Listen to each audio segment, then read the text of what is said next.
So, with the match now official for night one, the tag match with Rock and Roman against Cody and Seth, obviously the big question is going to be, what will the outcome be?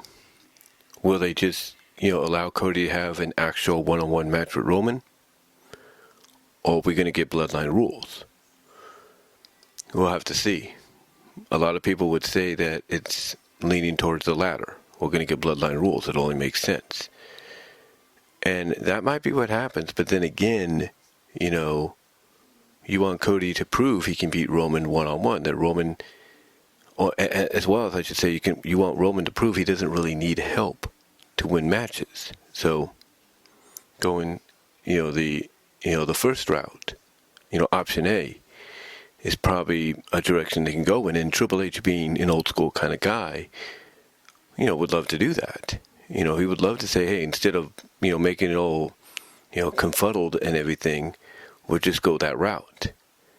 You can have Rock, say, yeah, you won, it's going to be one-on-one, but I'm going to be the referee. You can have him do that, at the end of the match and say, yeah, you'll get your one-on-one match. No bloodline interference, except I'm going to be the referee. I'm going to be the enforcer.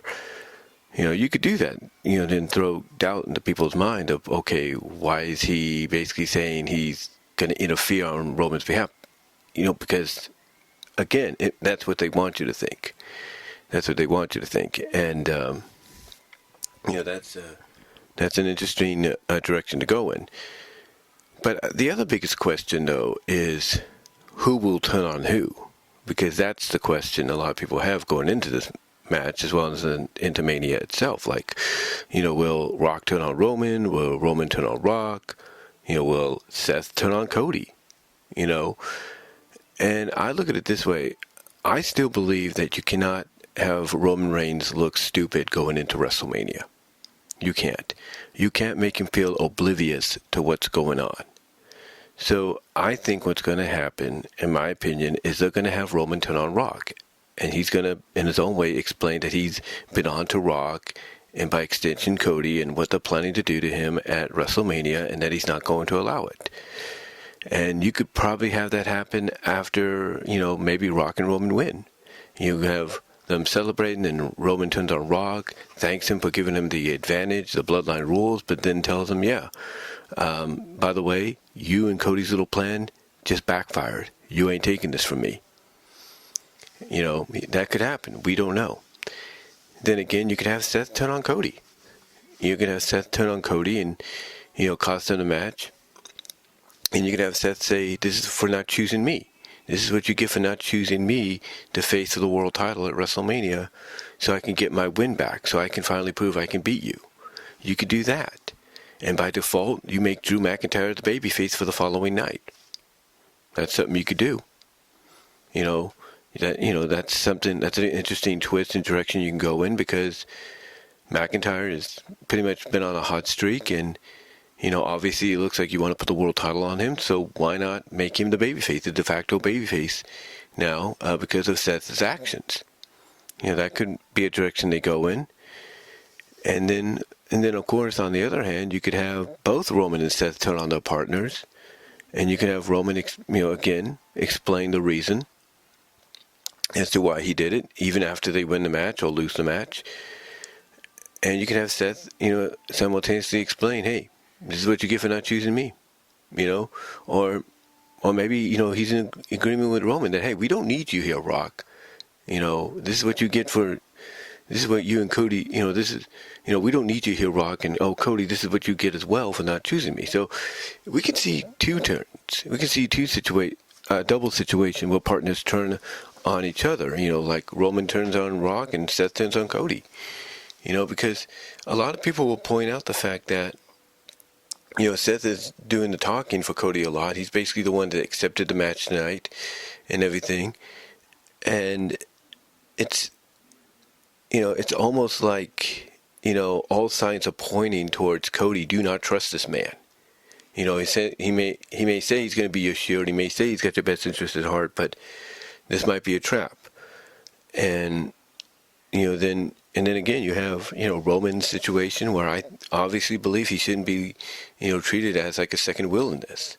Like, he needs to be, very obvious. He needs to be, he needs to be oblivious, he needs to be straight oblivious to what's going on, not oblivious, to where he doesn't know. He needs to know. He needs to let it be known that he knows.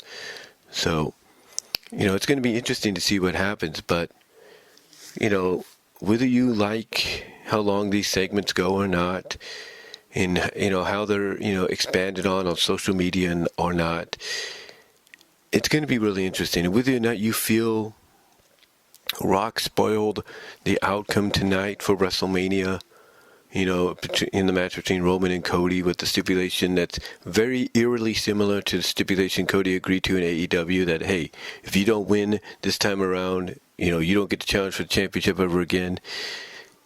Whether you like that or not, it's something you just gotta, deal with, because right now, the way they're playing it out, you don't really know. They are keeping you guessing. They are keeping you guessing of, you don't really know what's going to be the result. Will Cody lose and not be able to challenge? Because, hey, let's say they have Seth turn on Cody, and maybe Seth retains against Drew and prevents a cash-in by Damian. Who's to say Cody won't go after Seth for revenge and get the world title for revenge? You never know. You see, they're going to it's these kind of scenarios to where, it makes you wonder, it makes you guess. And honestly, I would not be surprised if they play into that factor of trust between Cody and Seth by having Drew interject himself maybe on Raw and say, hey, Roman does have a point. Why is Seth doing all the talking for you? This is your thing, not his. Or this was initially your situation, not his. What's going on? So it's going to be interesting.